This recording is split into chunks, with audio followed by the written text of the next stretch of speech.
எதிர்ப்புகள் இல்லாமல் ஜனங்களுக்குள்ள அசைவு கிடையாது. இப்போ அப்போஸ்தலனாகிய பவுல் மூலமா ஆண்டவர் ஆங்காங்கே சபைகளை எழுப்பினார் என்று சொன்னால், அதற்கு பின்னால நீங்க கவனிச்சு பாருங்க, அப்போஸ்தலனாகிய பவுல் அநேக இழப்புகளுக்கு மத்தியில கடந்து போகிறார்.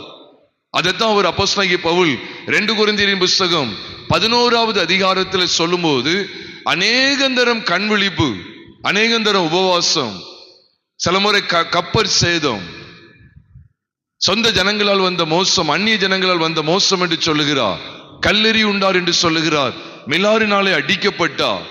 இவ்விதமாய் பல பாடுகளின் வழியாகத்தான் சபையை கட்டி எழுப்ப முடிந்தது.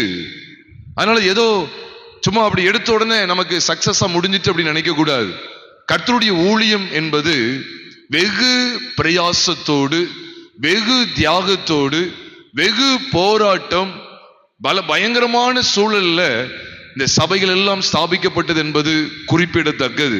அதனாலதான் ஆவியானவர் அப்போஸ்தலர் நடவடிக்கைகள் புஸ்தகத்தை எவ்வளவு அழகா காண்பிக்கிறார் என்று சொன்னால், பாடுகளின் வழியாகவே பரிசுத்த சபைகள் தோற்றுவிக்கப்பட்டு கொண்டே இருந்தன. நீங்க பாடு இல்லாத இடத்துல சபை தோற்றுவிக்கிறது எனக்கு காமிங்க பாவோம். நீங்க ஒரு சபை கூட காமிக்க முடியாது. பாடுகளின் வழியாகத்தான் சபையானது தோற்றுவிக்கப்படுகிறது, சபைகள் சிறப்படுத்தப்படுகிறது, சபைகள் கர்த்தருக்குள்ளாக நிலைநிறுத்தப்படுகிறது என்கிற மகிமையான சத்தியங்களை எல்லாம் அப்போஸ்தலர் நடவடிக்கைகளை நீங்கள் நானும் வாசிக்க முடியும். இது எதை காண்பிக்க தெரியுமா? நாமும் பிரியமானவர்களே, பாடுகளின் வழியாகத்தான் கர்த்தருக்குள் ஸ்திரப்பட்டு கர்த்தருக்குள்ளாக உறுதிப்பட்ட ஒரு அனுபவத்தோடு, வேர்கொண்ட அனுபவத்தோடு காணப்பட முடியும். அதைத்தான் நம்ம தொடர்ந்து அப்போஸ்தலர் நடவடிக்கைகள் 24வது அதிகாரத்தில் பார்க்கிறோம். 24வது அதிகாரம் துவக்கத்திலே கடந்த முறை கூட தியானித்தோம். அதுல தெர்த்துல்லு அப்படிங்கிற ஒரு மனுஷன் அப்போஸ்தலனாகிய பவுலுக்கு விரோதமாய் குற்றச்சாட்ட தொடங்கினான் என்று நாம் பார்த்தோம். அப்போஸ்தலர் 24வது அதிகாரம் 2வது வசனத்திலிருந்து பார்க்கிறோம். தெர்த்துல்லு என்கிற ஒரு மனுஷன் குற்றச்சாட்ட தொடங்கினான்.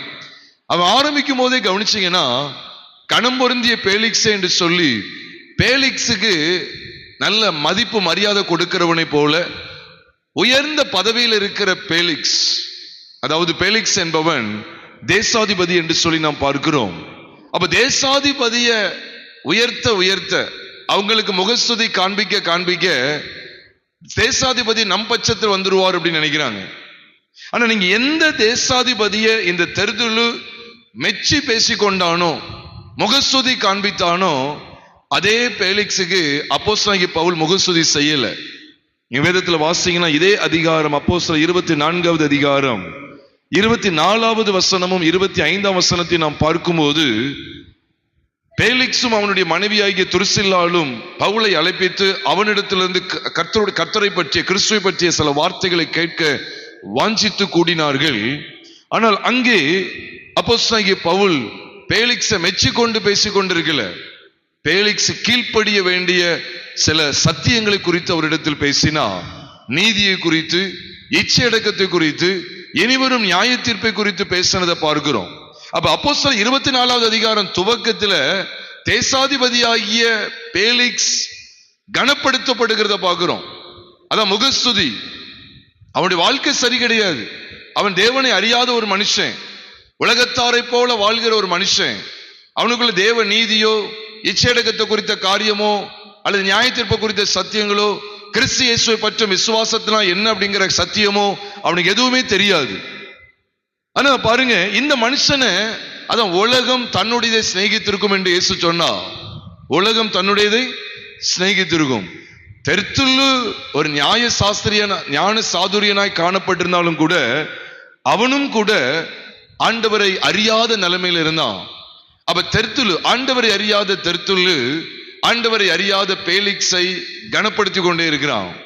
இப்ப ஆண்டவரை அறிந்த பவுல் ஆண்டவரை அறியாத பேலிக்ஸை பார்க்கும்போது அவனிடத்தில் சொல்லும்படியாய் ஏவப்பட்ட சத்தியங்கள் என்ன அப்படின்னு சொன்னா, நீதி, இச்சையடக்கம், நியாய தீர்ப்பு. பாருங்களேன். அப்ப நான் இதை உண்மையிலே நம்ம உன்னிப்பா பார்க்கும்போது, இந்த அப்போஸ்தலர் 24வது அதிகாரத்தை நம்ம உன்னிப்பா பார்க்கும்போது, ஆவி என்னைக்குமே மாம்சத்தோடு இணையாது. அப்போஸ்தலர் 24வது அதிகாரம் துவக்கத்துல பார்க்கிறோம், தெர்த்துல்லு என்பவன் மாம்சத்துக்குரியவன், பேலிக்ஸும் மாம்சத்துக்குரியவன். மாம்சம் மாம்சத்தை சிநேகிக்கிறது. அதான் இயேசு சொன்னார், உலகம் தன்னுடையதை சிநேகிக்கும். எதற்காக உலகம் என்னை பகைக்கிறது என்று இயேசு சொன்னார்? யோவான் எழுதின சுவிசேஷம் 17வது அதிகாரத்தில் 14, 15, 16 ஆகிய வசனங்கள்ல சொல்லும் போது, உலகம் எதனால என்னை பகைக்கும் சொன்னார்? அதன் கிரியைகள் பொல்லாதவைகளா இருக்கிறது என்று நான் சாட்சி கொடுக்கிறபடியினால் உலகம் என்னை பகைக்கிறது என்று இயேசு சொன்னார். நீ தாராளமாக அங்க பார்க்கலாம். அது குறித்து நீங்க யோவான் புஸ்தகத்துல முதல்ல நீங்க யோவான் எடுங்க. யோவான் சுவிசேஷம் 7வது அதிகாரம் 7ஆம் வசனத்தை ஒருத்தர் வாசிக்க கேட்கலாம். யோவான் 7வது அதிகாரம் 7வது வசனம்.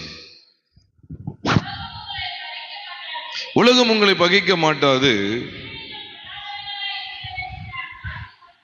அதன் கிரியைகள் பொல்லாதவைகளாய் இருக்கிறது என்று நான் சாட்சி கொடுக்கிறபடியினால் அது என்னை பகைக்கிறது என்று சொன்னார். அதே போலதான் யோவான் 17வது அதிகாரம் 14ஆம் வசனத்தில் சொன்னார், நான் உம்முடைய வார்த்தை அவர்களுக்கு கொடுத்தேன், நான் உலகத்தான் அல்லாதது போல அவர்களும் உலகத்தார் அல்ல, அதனால் உலகம் அவர்களை என்ன செய்தது? பகைத்தது. நம்ம உலகத்தோடு ஒத்த வேஷம் தரித்திருந்தா உலகம் நம்மளை பகைக்காது.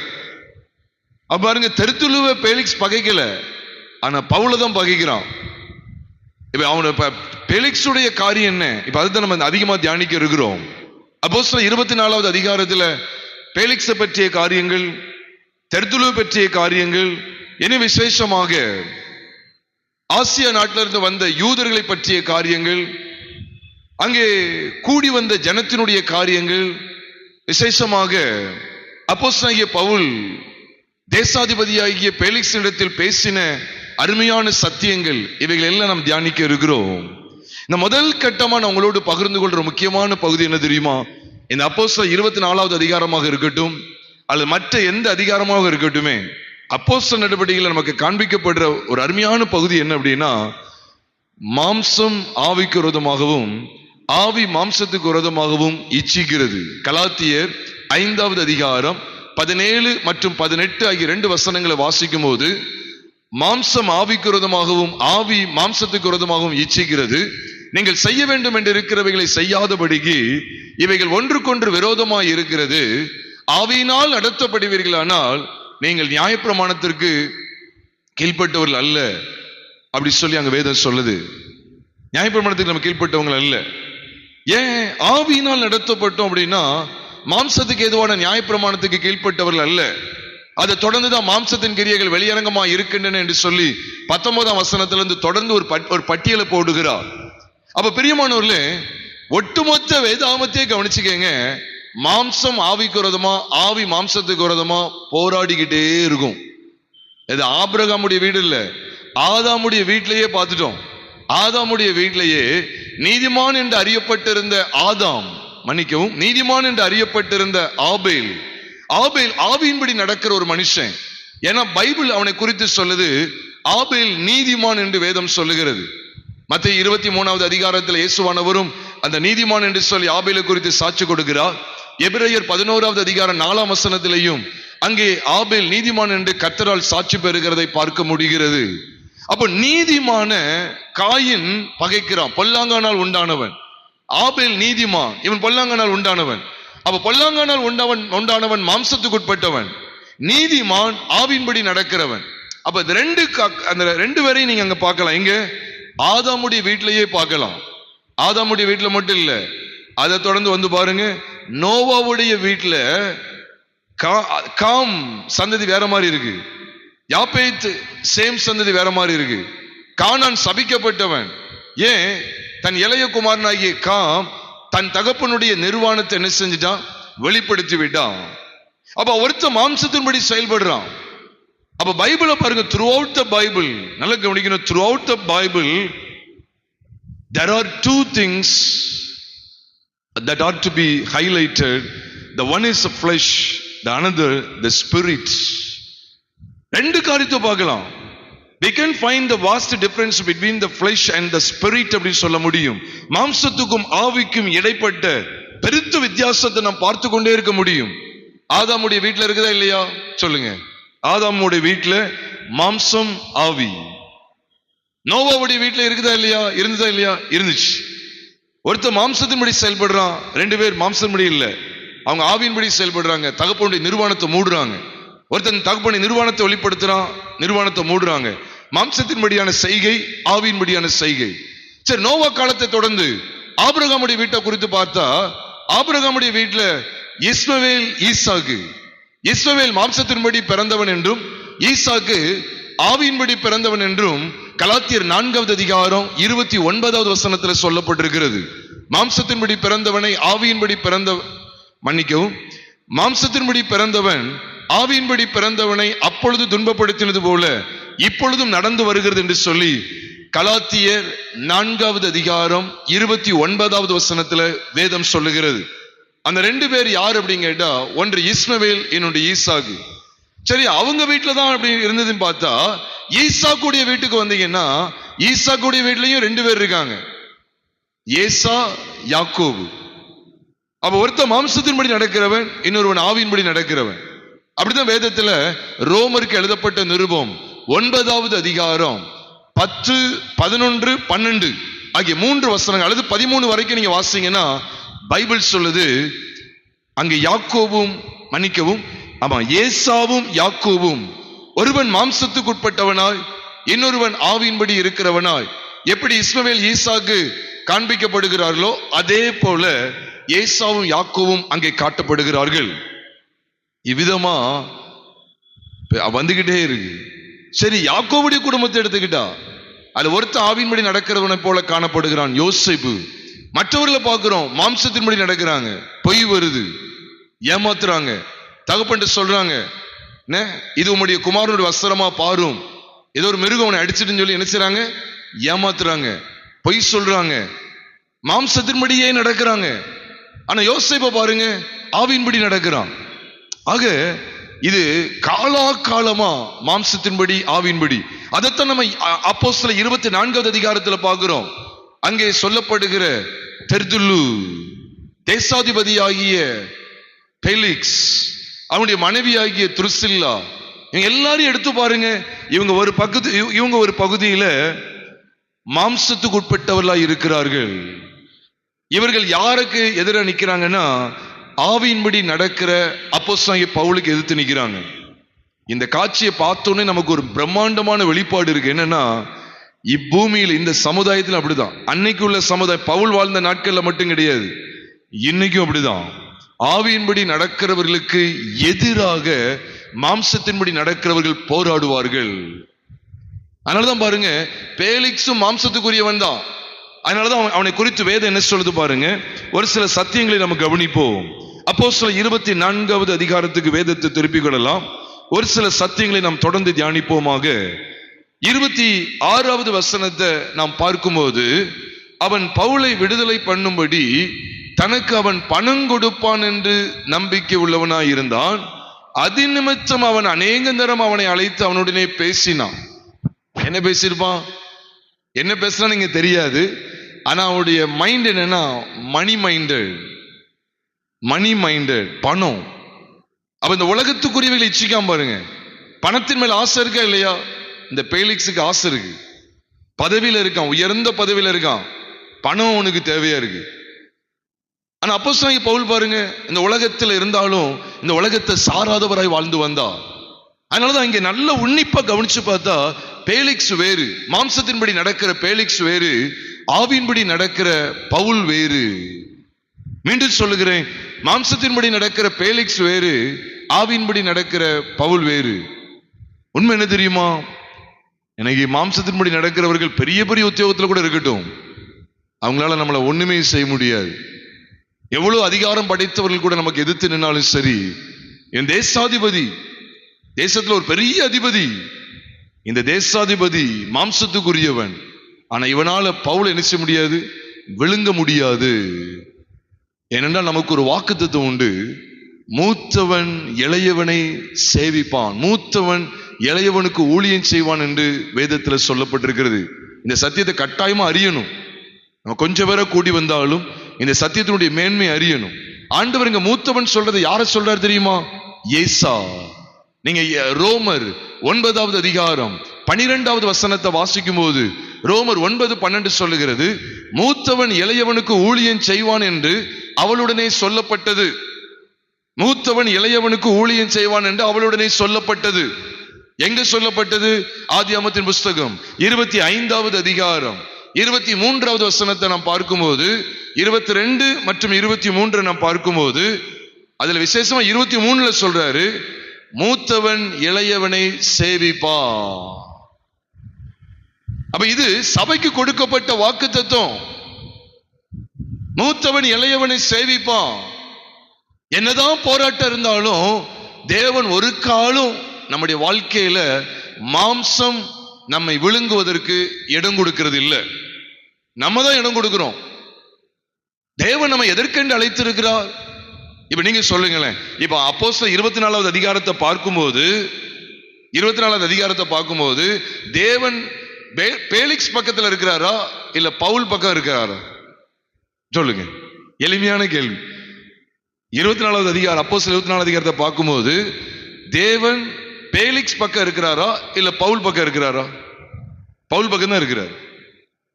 அப்ப இந்த உலகத்தை இச்சித்து கொண்டு பணம் தருவான் அப்படின்னு சொல்லி பணத்துக்காக விசாரணை நடத்தி இந்த உலக பொருளை விரும்பி நாடி இந்த உலகத்துக்காக கிரியை செய்யறான். ஆனா அப்போஸ்தலன் பவுல வேதம் சொல்லுது, தேவனுக்காக கிரியை செய்கிறார். தேவனுக்காக தேவனுக்காக தேவனுக்காக. பேலிக்ஸுடைய என்னெல்லாம் என்ன தெரியுமா? பணத்துக்காக பணத்துக்காக பணத்துக்காக. அப்ப பேலிக்ஸையும் பவுலையும் நம்ம ஒப்பிட்டு பார்க்கும்போது வேதம் 2 விதமான வெளிச்சத்தை தருது. ஒண்ணு என்ன தெரியுமா? அழிந்து போகிற வஸ்துக்களை தேடுகிற பேலிக்ஸ், அழியாத நித்திய ஜீவனை தேடுகிற, நித்திய தேவனை, நித்திய ராஜ்யத்துக்குரியவைகளை, அழியாத ஆத்துமாக்களுக்காக பிரயாசப்படுகிற பவுல்.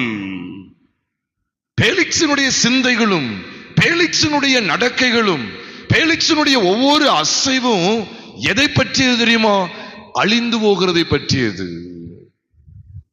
அதான் பவுல் சொன்னார் 2 கொரிந்தியர் புஸ்தகம் 4வது அதிகாரம் 17வது வசனத்திலையும் 18ஆம் வசனத்திலையும் சொல்றாரு, காணப்படுகிறவைகளை அல்ல. பேலிக்ஸ் காணப்படுகிறவர்கள் தான் நோக்கி இருக்கிறாரு. காணப்படுகிறவைகள் தான் நோக்கி இருக்கார். பணம் கிடைக்கும், பதவியை தக்க வைக்கலாம். காணப்படுகிறவைகளை அல்ல, காணப்படாதவைகளை நோக்கி இருக்கிற நமக்கு அதிசீக்கிரத்தில் நீங்கும் இந்த லேசான நம்முடைய உபத்திரவம் மிகவும் அதிக நித்திய கனமகிமை உண்டாக்குகிறது. காணப்படுகிறவைகள் அனித்தியமானவைகள், காணப்படாதவைகளும் நித்தியமானவைகள் சொல்லி அங்கு வேதம் காண்பிக்கிறது. அப்போ காணப்படுகிறவைகள் வேறு, காணப்படாதவைகள் வேறு. அப்ப பேலிக்ஸையும் பவுலையும் வேதம் ஒப்பிட்டு காண்பிக்கிறதுடைய நோக்கம் என்ன தெரியுமா? பேலிக்ஸ் ஒரு தடவை 2 தடவை இல்ல, இங்க பைபிள் சொல்லுது அநேகந்தரம் அழைத்து அனுப்பினான். அப்படித்தானே போட்டிருக்கு? போட்டிருக்கு. அவன் அது நிமித்தம் அவன் அநேகந்தரம் அவனை அழைத்து அவனுடனே பேசினான். பேலிக்ஸுக்கு என்ன அப்படின்னா அநேகந்தரம் கூப்பிடுறான் அப்படின்னா கண்டிப்பா நிறைய தடவை. அநேகந்தரம் அப்படின்னாலே கண்டிப்பா 2-3 தடவை இருக்காது, அதுக்கு மேல. அநேகம் தரனாலே நம்ம என்ன சொல்ல தெரியுமா? ஒரு 20-30 தடவை இருந்தா வேணா சொல்லுவோம், அநேகம் தரம் கூப்பிட்டான் அப்படின்னு சொல்லுவோம். அப்ப பேலிக்ஸுடைய எண்ணங்களை பைபிள் இங்க படம் பிடித்து காண்பிக்கிறது. அவனுடைய எண்ணம் எல்லாம் அழிந்து போகிற வஸ்துக்களுக்காக. பிரியமானவர்களே, இந்த அப்போஸ்தலர் 24வது அதிகாரத்துல பேலிக்ஸ் இது ஒரு பொல்லாங்கானால் உண்டாகியிருக்கிற ஒரு மனுஷன். இந்த பேலிக்ஸ்குள்ள முழுக்க முழுக்க சத்துருடைய கிரியைகள், மாம்சம் வெளிப்பட்டுக்கிட்டே இருக்கு. ஆனா பவுல பாருங்க, ஆவின்படியே நடக்கிறார். இது எதை காண்பிக்க அப்படின்னு சொன்னா, பிரியமானவர்களே, நாமும் இந்த சமுதாயத்துல, இந்த உலகத்துல பவுல் பாருங்க சரீர பிரகாரமா எவ்வளவு நெருக்கப்படுறார் பாருங்க. காவல்ல இருக்கார். அப்படித்தானே போட்டிருக்கு. எங்க இருக்கிறார்? காவல்ல தான் இருக்கிறார். நீங்க 23வது அதிகாரம் முடியும் போது பாருங்க, 23வது அதிகாரம் முடியும் போது பாருங்க, ஏரோதின் அரண்மனையிலே அவனை காவல் பண்ணும்படி கட்டளையிட்டான். யாரை காவல் பண்ணும்படி? பவுலை. யாரை காவல் பண்ணும்படி? பவுலை காவல் பண்ணும்படி கட்டளையிட்டாச்சு. அப்ப பவுல் எவ்வளவு நெருக்கத்தில் இருக்கார் பாருங்க. எவ்வளவு நெருக்கப்பட்டாலும் தேவனை விட்டு விலகவே இல்லை. நீ சின்ன சின்ன காரியங்களுக்கும் தேவனை நோக பண்ணுகிறவர்கள் ஏராளம். சின்ன சின்ன விஷயத்துக்கு கூட சிலருக்கெல்லாம் பாருங்க, ஒரு சரியா வேலை கிடைக்கலன்னா உடனே எண்ணத்தை போட்டு தேவனை தேடி அப்படி போயிருந்தாங்க. ஆபகுக்கு மாதிரி சொல்லணும். அத்திமரம் துளிர் விடாமல் போனாலும், திராட்சை செடி பலன் கொடாமல் போனாலும், ஒலிவ மரம் பலனற்று போனால் என்ன, வயல்கள்ல தானியம் இல்லாமல் போனால் என்ன, தொழுவத்துல மந்தையில ஆடுகள்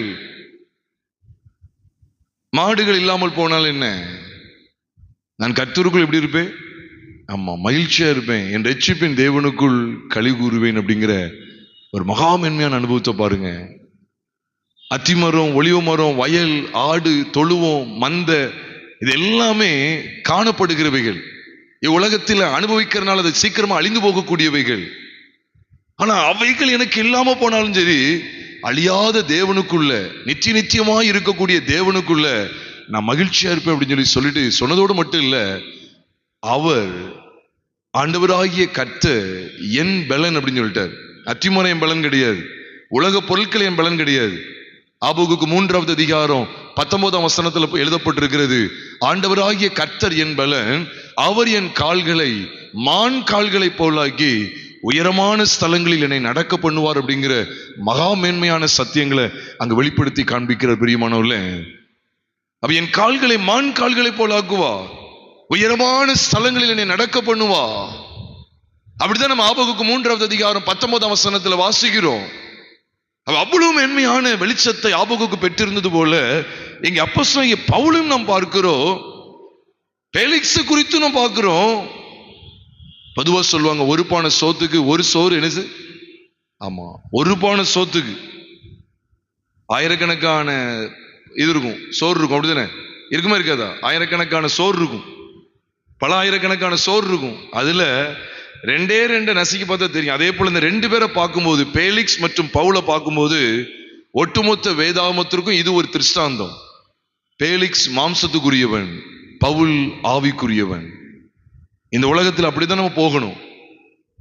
என்னைக்குமே இந்த ஆவியின்படி நடக்கிறவன் மாம்சத்தின்படி நடக்கிறவனால துன்பப்படுத்தப்படுகிறான்.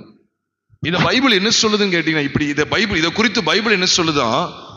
மீண்டும் சொல்றேன், கலாத்தியர் 4வது அதிகாரம் 29ஆம் வசனத்தை வாசித்து பாருங்க. மாம்சத்தின்படி பிறந்தவன் ஆவியின்படி பிறந்தவனை அப்பொழுது துன்பப்படுத்தினது போல இப்பொழுதும் நடந்து வருகிறது. அது கூட ஸ்கிரீன்ல கூட போடலாம். கலாத்தியர் 4:29. ஐயோ, சொந்த பந்தங்களே என்ன ஒரு மாதிரி பேசுறாங்களே, என்னை நெருக்குறாங்களே. இது தீர்க்க தரிசனம். இது தேவனுடைய வார்த்தை நிறைவேறிதான் ஆகும், கண்டிப்பா நிறைவேறும். இயேசு கிறிஸ்துவே சொல்லிட்டார், என் நாமத்தினாலே நீங்க எல்லாராலும் பகைக்கப்படுவீர்கள். பகைக்கப்படுறது எதுக்கு? முடிவு வரைந்த நிலை நிற்பவனை ரட்சிக்கப்படுவான். அப்ப கலாத்தியர் 4வது அதிகாரம் 29 சொல்லுது, மாம்சத்தின்படி பிறந்தவன் ஆவியின்படி பிறந்தவனை அப்பொழுது துன்பப்படுத்தினது போல. எப்பொழுது? ஆதியாகமம் 21வது அதிகாரத்துல பாக்குறோமே, இஸ்மவேல் ஈசாக்கு இடையில அங்க பிரச்சனை வருது பாருங்க. அப்பொழுது துன்பப்படுத்தினது போல அப்ப மட்டும் தான் நடந்துச்சு அப்படின்னு விட்டுட்டாரா? இல்ல, இப்போதும் எப்படி நடக்கும்?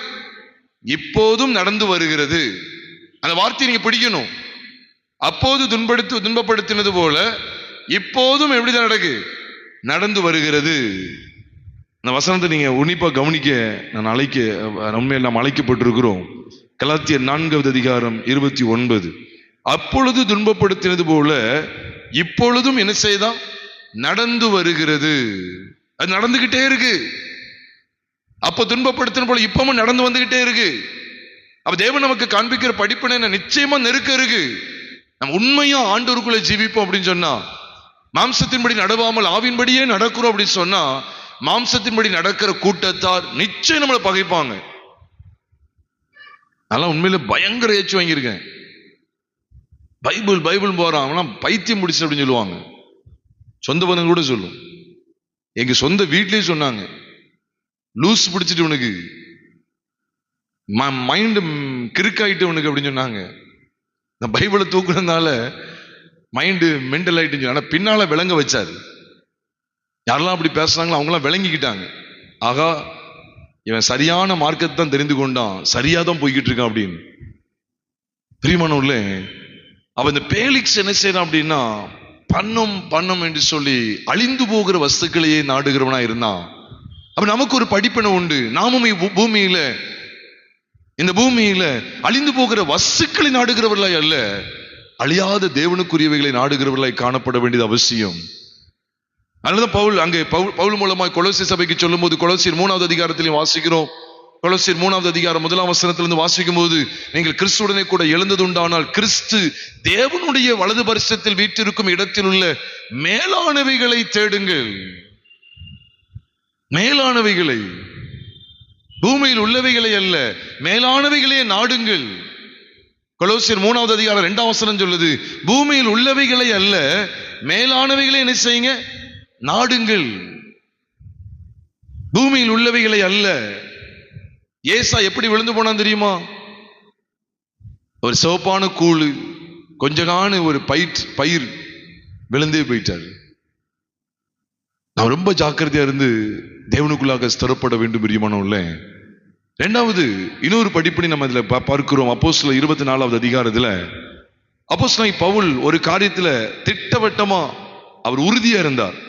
என்ன விஷயம் அப்படின்னு சொன்னா, அப்போஸ்தலர் 24வது அதிகாரம் 21வது வசனம். நான் 20, 21 ரெண்டையுமே நான் உங்களுக்காக நான் வாசிக்கிறேன். அப்போஸ்தலர் 24, 20 மற்றும் 21. நான் ஆலோசனை சங்கத்தாருக்கு முன்பாக நின்றபோது அவர்கள் யாதொரு அநியாயத்தை என்னிடத்தில் கண்டதுண்டானால் இவர்களே அதை சொல்லட்டும்.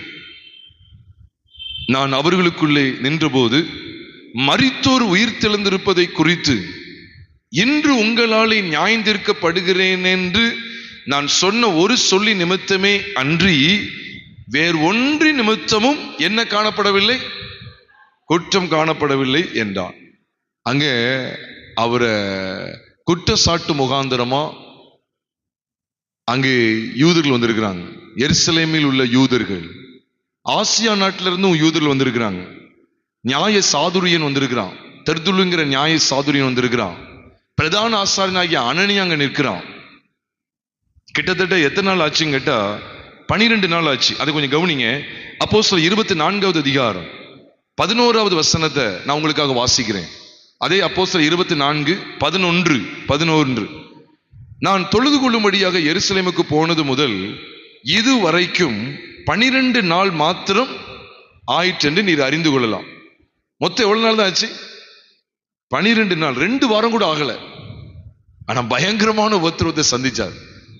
எங்க முதல்ல எருசலேமுக்குள்ள வர்றாத பைபிள் சொல்லுது அப்படின்னு சொன்னா, இதே அப்போஸ்தலர் நடவடிக்கைகள் 21வது அதிகாரத்துக்கு வரும்போது அங்கதான் முதல் முறையா அங்க எருசலேமுக்குள்ள வருகிறார். அப்போஸ்தலர் 21வது அதிகாரம் 17ஆம் வசனத்தை பாத்தீங்கன்னா, நாங்கள் எருசலேமுக்கு வந்தபோது சகோதரர் எங்களை சந்தோஷமாய் ஏற்றுக்கொண்டார்கள். 18ஆம் வசனத்தை பாருங்க. மறுநாளிலே இருக்குதா இல்லையா? மறுநாளிலே. அப்ப மறுநாளிலே சொல்லிட்டு அதுக்கப்புறம் ஒரு 4 பேருக்கு நசரேய விரதம் ஏற்படுத்துவார். அந்த சுத்திகரிப்பு நாள் நடக்கு.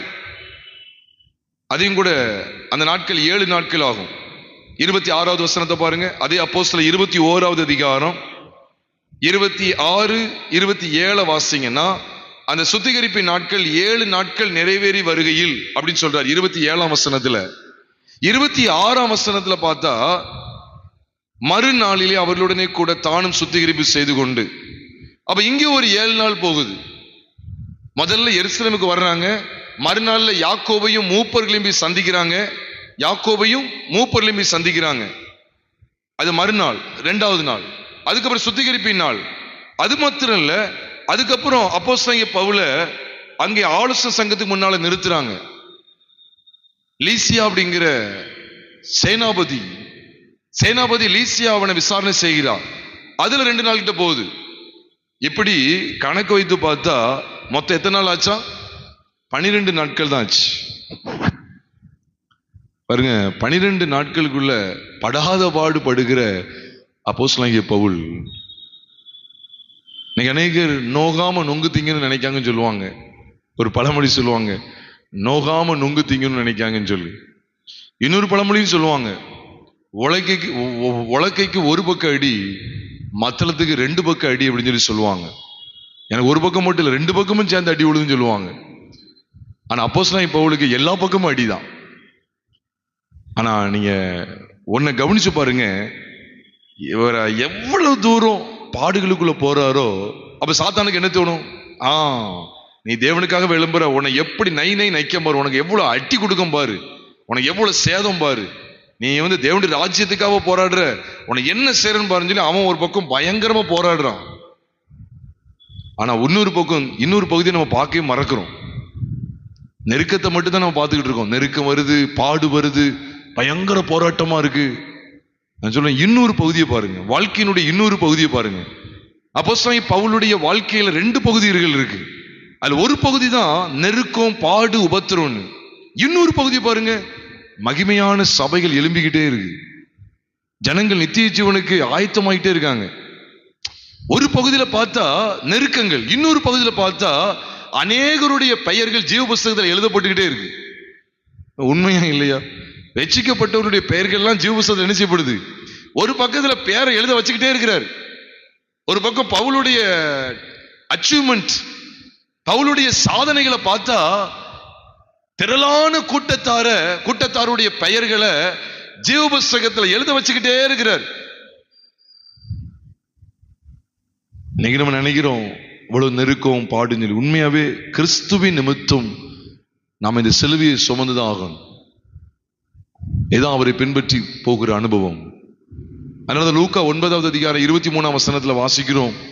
லூக்கா 9:23 சொல்லுகிறது, பின்பு அவர் எல்லாரையும் நோக்கி, ஒருவன் என் பின்னே வர விரும்பினால் தன்னைத்தான் வெறுத்து தன் சிலுவையை அனுதினமும் எடுத்துக்கொண்டு என்னை பின்பற்றி வரக்கடவன் சொல்லி சொன்னார்.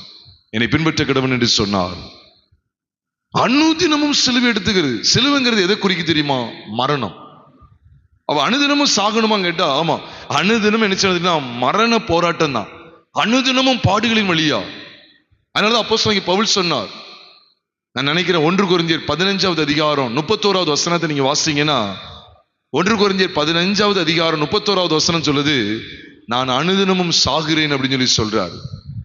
நான் அனுதினமும் சாகிறேன். அவ எந்த அளவுக்கு போராட்டம் பாருங்க. அது மாத்திரமல்ல, ரோமர் 8வது அதிகாரம் 35வது வசனத்தை வாஸ்தா, ரோமர் 8:35 சொல்லுகிறது, உமது நிமித்தம் எந்நேரமும் கொல்லப்படுகிறோம், எந்நேரமும் கொல்லப்படுகிறோம், அடிக்கப்படும் ஆடுகளைப் போல எண்ணப்படுகிறோம் என்று எழுதியிருக்கிறபடி நேரிட்டாலும் கிறிஸ்துவின் அன்பை விட்டு நம்மை பிரிப்பவன் யார் என்று சொல்லுகிறார். அப்ப உமது நிமித்தம் எந்நேரமும் கொல்லப்படுறோம். எந்நேரமும் கொல்லப்படுறோம்னா ஒவ்வொரு தடையும் சாக்க கொல்றாங்கன்னு அப்படிங்கிற அர்த்தம் இல்லை. பயங்கர போராட்டங்களை தான் இப்படி சொல்றாரு. எந்நேரம்னா சொல்லுங்க பாப்போம், காலையில மட்டுமா, மதியம் மட்டுமா, இல்ல 2 நாளைக்கு ஒரு தடவையா? இல்ல, எந்நேரமும் கொல்லப்படுகிறோம், அடிக்கப்படும் ஆடுகளைப் போல எண்ணப்படுகிறோம் என்று எழுதியிருக்கிறபடி நேரிட்டார். எங்க எழுதியிருக்கு? சங்கீதம் 44வது சங்கீதம் 22வது வசனத்துல எழுதியிருக்கு. சங்கீதம் 44:22 4422 மறக்க கூடாதுங்கிறத சொல்றேன். 4422 சங்கீதம் 44:22 உமது நிமித்தம் எந்நேரமும் கொல்லப்படுகிறோம், அடிக்கப்படும் ஆடுகளைப் போல எண்ணப்படுகிறோம் என்று அங்க எழுதியிருக்கிறது. அப்ப அதை வைத்துக்கொண்டு சொன்னாலும், அப்படி எழுதியிருக்கிறபடி எங்களுக்கு நேரிட்டாலும், கிறிஸ்துவின் அன்பை விட்டு நம்மை பிரிப்பவன் யார் என்று கேட்கிறார். அந்த அளவுக்கு உறுதியான வாழ்க்கை. அப்ப இந்த அப்போஸ்தலர் 24வது அதிகாரத்தில் தேவன் நமக்கு கற்றுக் கொடுக்கிற மகாமென்மையானது என்ன? அவ்வளவு நெருக்கத்திலையும் தேவனுக்குள்ளே ஸ்திரப்பட்டு இருக்கிற வாழ்க்கையை, ஜீவியத்தை நீங்களும் நானும் இங்கே கவனிக்கிறோம். நம்முடைய வாழ்க்கையை நம்ம ஆராய்ந்து பார்க்கணும். அப்போஸ்தலன் பவுல் மாதிரி போராட்டம் இல்லை, ஒரு சாதாரண போராட்டம் வந்தாலே நம்ம துவண்டு போயிருந்தோம். நம்மளை எப்படி தேவன் உருவாக்குவார் சொல்லுங்க? ஒரு சின்ன பிரச்சனைக்கே ஓடிடுவாங்க. சிலலாம் பாருங்க, சில பிரச்சனைகள் வரும், அவ்வளவுதான், சபையை விட்டே போயிருவாங்க, எங்கேயோ போயிருவாங்க. சின்ன பிரச்சனைக்கு யாராவது ஒருத்தங்க பேசிட்டாங்கன்னா தாங்க முடியல, உடனே சரி நான் இங்க வரமாட்டேன், வேற சர்ச்சுக்கு போயிருந்தாங்க. அது குடும்பத்தில் ஏதாவது நெருக்கம் இருக்கும், அவ்வளவுதான், பைபிள் வாசிக்க மாட்டாங்க, ஜெபம் பண்ண மாட்டாங்க, தேவனுக்குள்ள சரியான ஒரு உறவே இருக்காது. என் வாழ்க்கையில் இப்படி ஒரு பிரச்சனை வந்துட்டு அதெல்லாம் சோர்ந்து போயிட்டு அப்படின்னு சொல்லி உட்கார்ந்துருவாங்க. ஆனா அப்போஸ்தலன் பவுலுக்கு எவ்வளவு அதிக போராட்டங்கள் பாருங்க. அதுக்கு மத்தியிலையும் அவர் தேவனுக்குள்ளே உறுதியாய் நிற்கிறார்.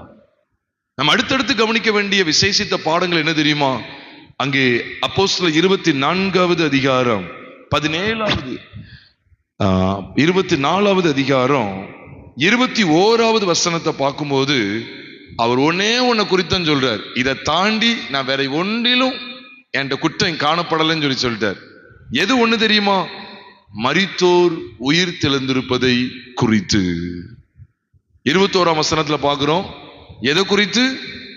மரித்தோர் உயிர் தெழுந்திருப்பதை குறித்து நான் குற்றம் சாட்டப்படுறேனே ஒழிய வேற எதுலையும் நான் குற்றம் சாட்டப்படலைன்னு சொல்றார். அப்போ அப்போஸ்தலர் 24ல அப்போஸ்தலன் பவுல் குற்றம் சாட்டப்படுவதற்கு ஏதுவாய் நிறுத்தப்படுகிறார், குற்றம் சாட்டப்படுகிறார். அந்த ஒரே முகாந்திரம் என்ன அப்படின்னு கேட்டா, மரித்தோர் உயிர் தெழுந்திருப்பதை பற்றி. நான் அதை மீண்டும் மீண்டும் உங்கள்ட்ட சொல்லிட்டே இருக்கிறேன். இதுவும் எதுக்காக தெரியுமா? மறுமைக்குரிய வாழ்க்கை. இது ரெண்டு விதமா நம்ம எடுக்க முடியும். ஒண்ணு என்ன தெரியுமா? இப்பூமியில கிறிஸ்துவோடு கூட சிலுவையில் அறையப்பட்டேன் அப்படின்னு என்ன அர்த்தம்? கிறிஸ்துவோடு கூட மரித்தேன், அவரோடு கூட உயிர் தெழுந்திருக்கிறேன். அதுதான் பைபிளும் சொல்லுது. கிறிஸ்துடனே கூட நம்மையும் அவரோட கூட எழுப்பி உன்னதங்களில் அவரோடு கூட உட்காரவும் செய்தார் என்று வேதத்தில் எழுதியிருக்கா இல்லையா? எழுதியிருக்கு. அப்ப நம்மையும் கிறிஸ்துவோடு கூட தேவன் எழுப்பிட்டார். நாமும் பாவத்துக்கு செத்து நீதிக்கு பிழைச்சாச்சு. பாவ மனுஷனாகிய ஆதாமுக்கு செத்து தேவனுக்கென்று பிழைத்திருக்கிற வாழ்க்கைக்கு வந்தாச்சு. அதான் மரித்தோரின் உயிர்த்தெழுதல். கிறிஸ்துவுடைய மரணத்திலே நாமும் பழைய மனுஷனுக்கு மரித்து, பழைய வாழ்க்கைக்கு மரித்து, கிறிஸ்துவுடனே கூட நாமும் எழுந்தோம். அதான் பவுல் சொல்றார் கொலோசியர் 3வது அதிகாரம் 1 வசனத்துல, நீங்கள் கிறிஸ்துவுடனே கூட எழுந்ததுண்டானால் அப்படின்னு என்ன அர்த்தம்? கிறிஸ்துவுடனே கூட எழுந்ததுண்டானால் என்ன அர்த்தம்? நாமும் அவரோடு கூட என்ன செய்யட்டும்? உயிர் தெழுந்தோம், எழுந்து விட்டோம், உயிர் தெழுந்தோம். அப்ப மரித்தோர் உயிர் தெழுதல ரெண்டு விதமா தியானிக்கணும். ஒன்னு, இந்த பூமியில என்ன சாயல்? பழைய மனுஷனுடைய ஆதாமின் சாயல் பரிகரிக்கப்பட்டு விட்டது. நம் மேல பிறப்பிலிருந்து நம் மேல கிறிஸ்துவை கண்டடைவதற்கு முன்பு வரைக்கும், சிலுவை பற்றிய உபதேசத்தை கண்டடைகிற வரைக்கும் நம் மேல இருந்த அந்த ஆதாம் என்கிற பழைய மனுஷனுடைய சாயல் கிறிஸ்துவின் மரணம் மற்றும் அடக்கத்திலே களைந்தெறியப்பட்டு விட்டது. அப்படி உயிர்த்தெழுதல் நல்லா கவனிச்சுக்கங்க. மரித்தோரின் உயிர்த்தெழுதல், அப்படி உயிர்த்தெழுதல்ல அவர் மரித்தோரிலிருந்து எழுப்பப்பட்டதுல நீங்களும் நானும் புதிய மனுஷனாய் கிறிஸ்துவை தரித்திருக்கிறோம். அதுதான் கிறிஸ்தவ வாழ்க்கை. மறக்க கூடாது. அதுதான் கிறிஸ்தவ வாழ்க்கை. இனி என்னில் பிழைத்திருக்கிறது நான் அல்ல, ஆதாம் அல்ல. யார்தான் பிழைச்சிருக்கிறா? கிறிஸ்துவே எனக்குள் பிழைத்திருக்கிறா. என்னுடைய ஒவ்வொரு பேச்சும், என்னுடைய ஒவ்வொரு பார்வையும், என்னுடைய ஒவ்வொரு அசைவும் கிறிஸ்து கிறிஸ்து கிறிஸ்து. எவ்வளவு மகா மேன்மையான சாயல் பார்த்தீங்களா? அப்போ மரித்தோர் உயிர் தெழுந்திருப்பதை பற்றிங்கிறதுல நமக்கு தேவன் கொடுக்கிற இரண்டு விசேஷித்த வெளிப்பாடுகள் என்ன? ஒன்று, இம்மையில நடக்கிற காரியங்கள். கிறிஸ்துடனே கூட மரித்தேன், அவரோடு கூட எழுந்தேன். பழைய மனுஷன் சாகிறான், புதிய மனுஷர் பிழைத்திருக்கிறார். இன்னொரு வெளிப்பாடு உண்டு.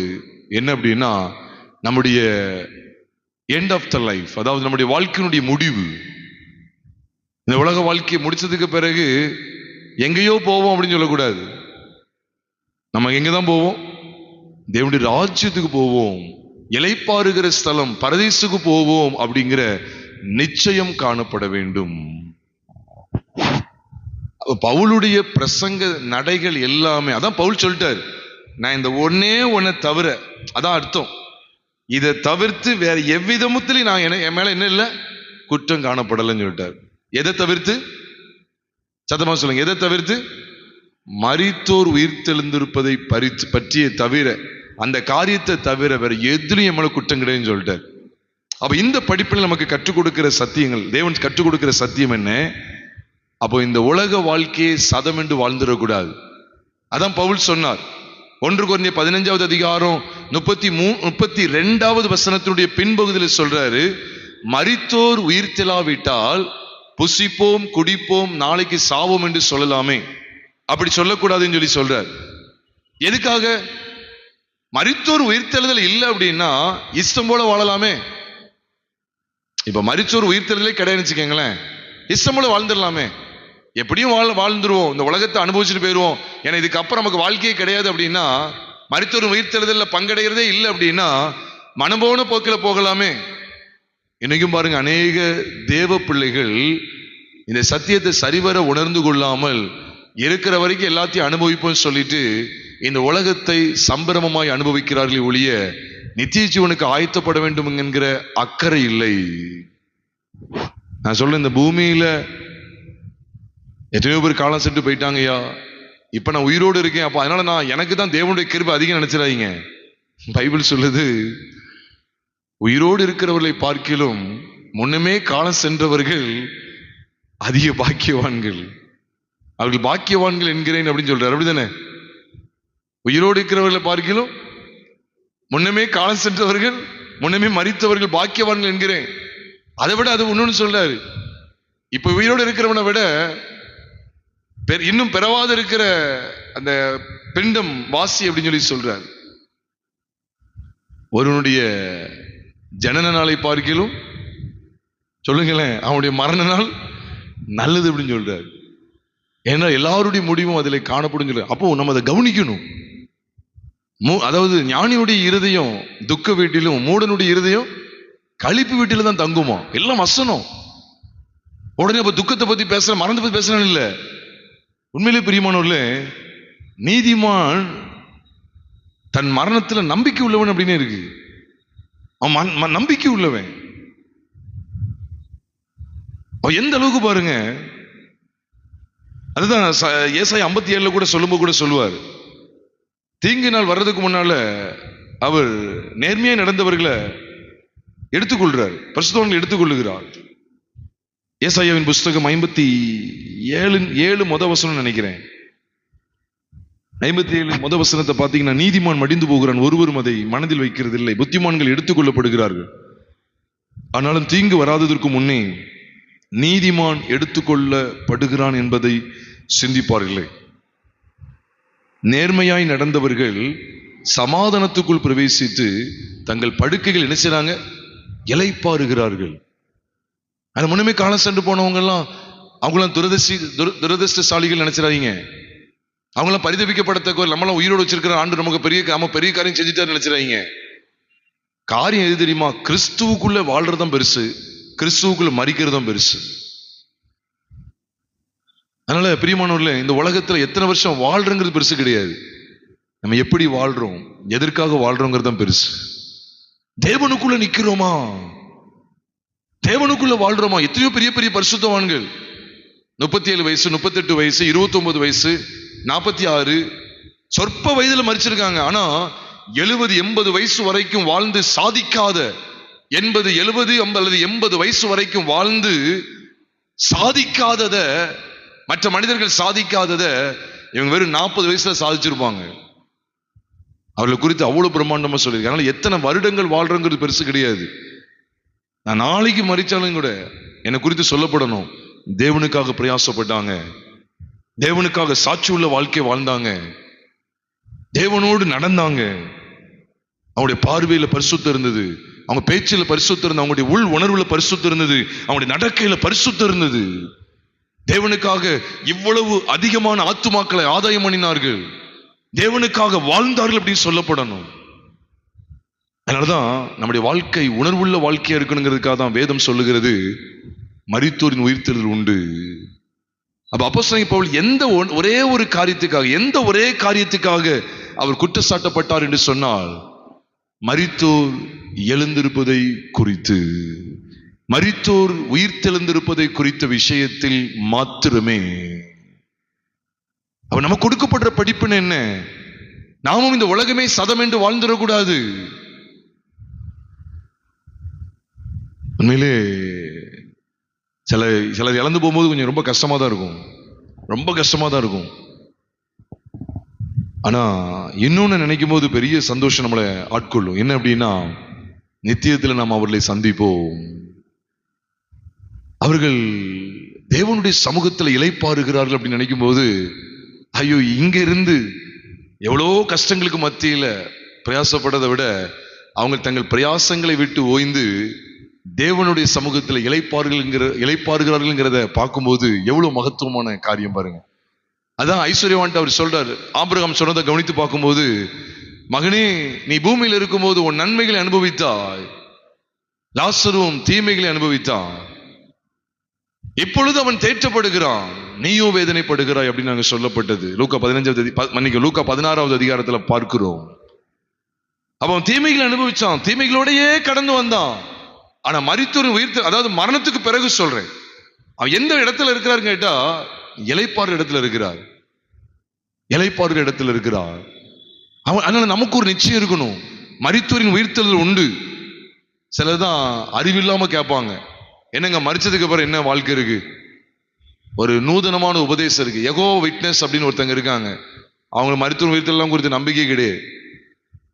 நான் குற்றப்படுத்துறேன்னு நினைக்காதீங்க, ஜாக்கிரதையா இருங்க. நூதனமான கள்ள உபதேசங்களினாலே நீங்களும் நானும் வஞ்சிக்கப்பட்டு விடக்கூடாது. ஏகப்பட்ட கள்ள உபதேசங்கள் இருக்கு. சிலர் சொல்லுவாங்க, என்னையா நம்ம செத்ததுக்கு அப்புறம் மண்ணுக்குள்ள போட்டுருக்காங்க, புழு எல்லாமே அரிசி சாப்பிட்டுரும், உடல் இருக்க போறதில்ல, எலும்பும் பல வருஷங்களுக்கு பிறகு மக்கி போயிரும். அது என்ன மரித்தோர் உயிர்த்து, அது எப்படி எந்த சரீரத்தோட வருவாங்க? அதான் பவுல் சொல்றார் 1 கொரிந்தியர் 15வது அதிகாரத்துல 35, 36, 37, 38 ஆகிய 4 வசனங்களை வாசி பாருங்க. புத்தியினனே, நீ விதைத்த விதை செத்தால் ஒழிய உயிர்ப்பிக்க மாட்டாதே. ஒரு விதை செத்து கீழே மண்ணில் மடிஞ்சு சாகும் போதுதான், அது சிதைக்கப்படும் போதுதான் அதுல இருந்து ஒரு ஜீவன் வருது. அதே போலதான் மரித்தோரின் உயிர்த்தெழுதல் உண்டு. எல்லாம் மண்ணோடு மண்ணா போகலாம். ஆனா கர்த்தராகிய இயேசு கிறிஸ்து வானம் அதாவது ஆகாயத்தில் மேகத்தில் வெளிப்படும் போது கிறிஸ்துவுக்குள் மரித்தவர்கள் முதலாவது என்ன செய்வார்கள்? எழுந்திருப்பார்கள். அது எவ்வளவு பெரிய பாக்கியம் தெரியுமா? அந்த வாழ்க்கைக்காக பிரயாசப்படணும். நீ மனுஷன் எதுக்கு தெரியுமா அடிதடி சண்டையில இறங்குறான்? பணத்துக்கும் பேருக்கும் பதவிக்கும், இந்த உலகமே சதம் என்றும் ஓடுறான் தெரியுமா? மறுமைக்குரிய வாழ்க்கையை குறித்த சிந்தை இல்லை. வெறும் 70 வருஷம் 80 வருஷ வாழ்க்கைக்காக நித்தியமா வாழப்போகிற அந்த மேன்மையை அவன் இழந்து போகிறான். பேரின்பத்திற்கு அடையணும், சிற்றின்பத்திற்காக பேரின்பத்தை அவன் இழந்து போகிறான். நாம் அப்படி காணப்படல் ஆகாது பிரியமானவர்களே. இதனால நாம் கேட்கிற தேவனுடைய வார்த்தைகளை கவனியுங்கள். அப்போஸ்தலனாகிய பவுல், பேலிக்ஸ், தெர்துல்லு, ஆசியா நாட்டிலிருந்து வந்த யூதர்கள், எருசலேமில் உள்ள யூதர்கள், இவங்களை பற்றிய காரியங்கள் எல்லாம் நாம் படிக்க படிக்க படிக்க ஆண்டவர் நமக்கு வெளியேறப்பட்ட சத்தியங்களை கற்றுத் தருகிறார். இன்னொரு படிப்பினை என்ன அப்படின்னு கேட்டா, அப்போஸ்தலனாகிய பவுல் எவ்விதத்திலும் பணத்தோடு சமரசமாகவே இல்லை. பணம் கொடுத்தா உன்னை ரிலீஸ் பண்ணிடுவேன், அதான் அதோடைய அர்த்தம். அப்போஸ்தலர் 24வது அதிகாரம் 26வது வசனத்தை நான் பார்க்கும்போது, அவன் பவுலை விடுதலை பண்ணும்படி தனக்கு அவன் பணம் கொடுப்பான் என்று நம்பிக்கை உள்ளவனாயிருந்தான். அது நிமித்தம் அவன் அநேகந்தரம் அவனை அழைத்து அவனுடன் என்ன செஞ்சான்? பேசினான். அவருடைய அர்த்தத்தை என்ன கவனிக்கலான்னா, அவன் பவுலை விடுதலை பண்ணும்படி. பவுலுக்கு இந்த விடுதலை எனக்கு வேண்டாம்னு சொல்லிட்டார். உண்மைதானே? பணம் கொடுத்தாதான் அப்படின்னா உன் விடுதலை நீ வச்சுக்க. அநேகந்தரம் அழைச்சு அனுப்பி பேசுறான், அநேகந்தரம் அழைத்து பேசிக்கிட்டு இருக்கிறான். அநேகந்தரம் அப்படி பார்க்கும்போது எப்படி தெரியுமா? முதல்ல கூட்டு பேசுறான். பவுல் இணங்கல. நீ பணம் கொடுத்தா அவனை விடுதலை ஆக்கிருது அப்படின்னு சொல்றான். வேண்டாம்.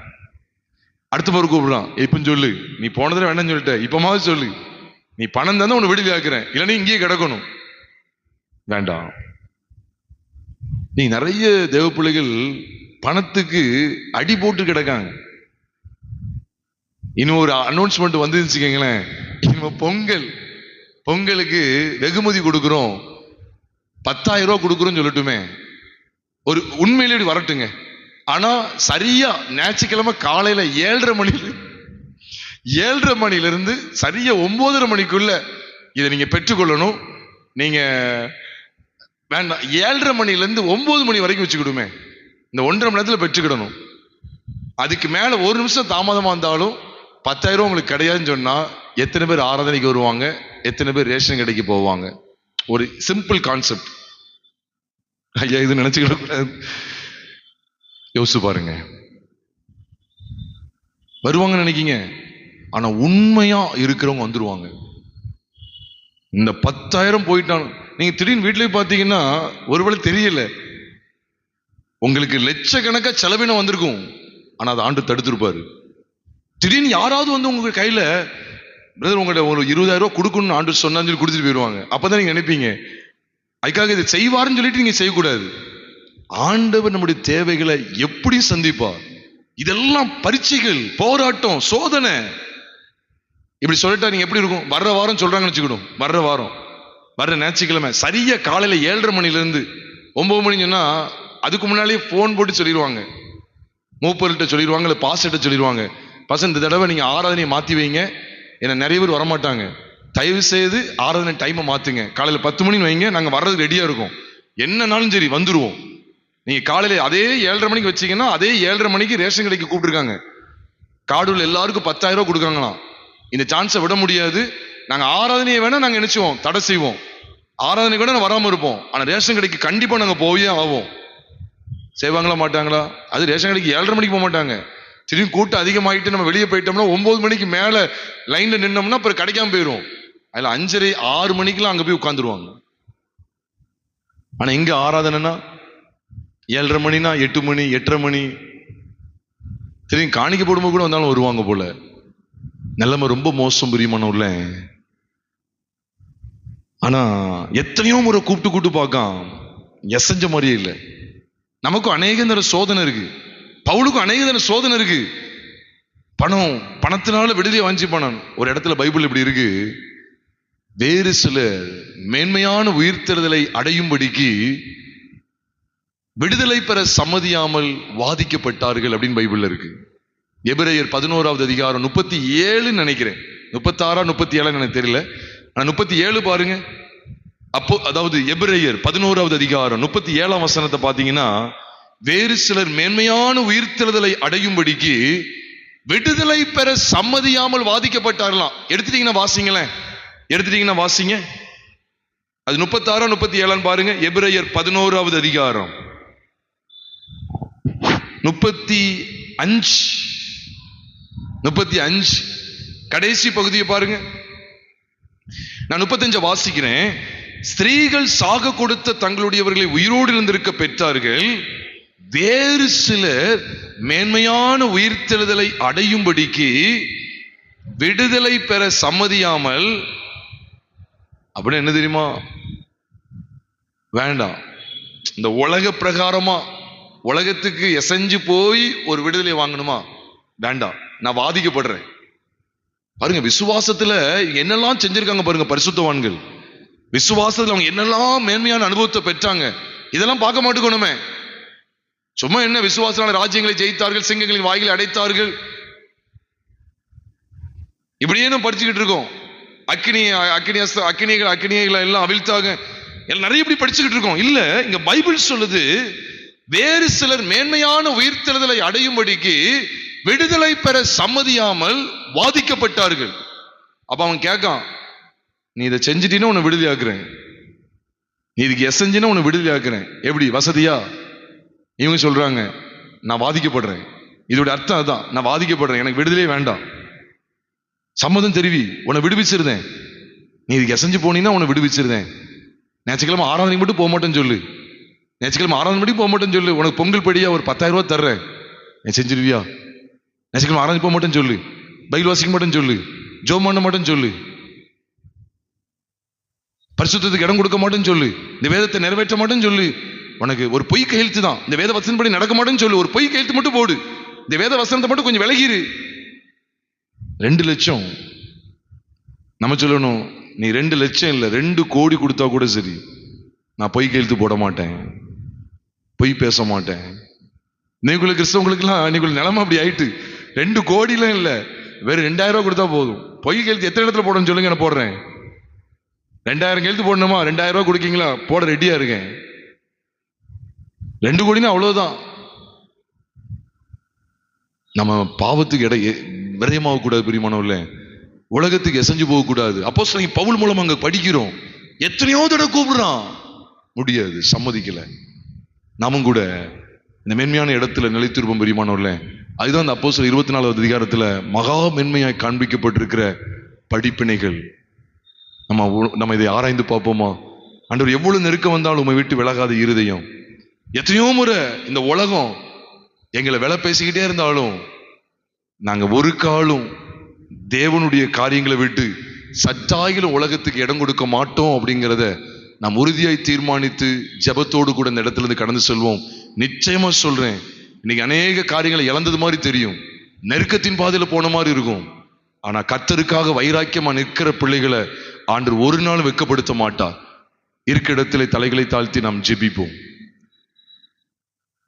மகா பரிசுத்தமுள்ள எங்கள் பரலோக தேவனே, நீர் எங்களுக்கு தந்த இந்த விலையேற பெற்ற தருணத்திற்காக ஸ்தோத்திரம் ஆண்டவரே. நாங்கள் தொடர்ந்து உம்முடைய சத்தியங்களை நிலைத்திருக்கிற பாக்கியத்தை தாங்க. ஏதோ வந்தோம் கேட்டோம் போனோம் சொல்லி இருந்து விடாமல் உம்முடைய சத்தியத்தில் நாங்கள் தொடர்ந்து நிலைத்திருக்கிற பாக்கியத்தை தாங்க. உலகம் எங்களை விலை பேசிட முடியாது. உலகத்துக்கு நாங்கள் ஒரு காலம் அசைந்து போயிடக்கூடாது. உண்மையாய் நடக்க எங்களுக்கு உதவி செய்யுங்க. எங்கள் கர்த்தராகிய இயேசு கிறிஸ்துவின் நாமத்தில் ஜெபிக்கிறோம் நல்ல பிதாவே.